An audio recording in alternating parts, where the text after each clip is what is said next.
G'day, here's a Nobby from Lightning Ridge, Australia. It's rules in millimetres and it's been wetted to help bring the colours out.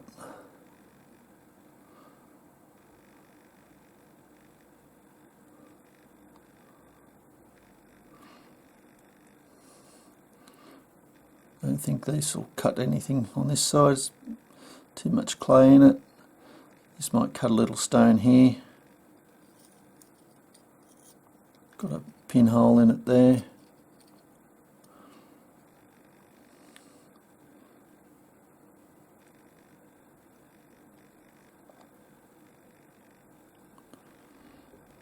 Anyway, not a lot more to be said about that piece.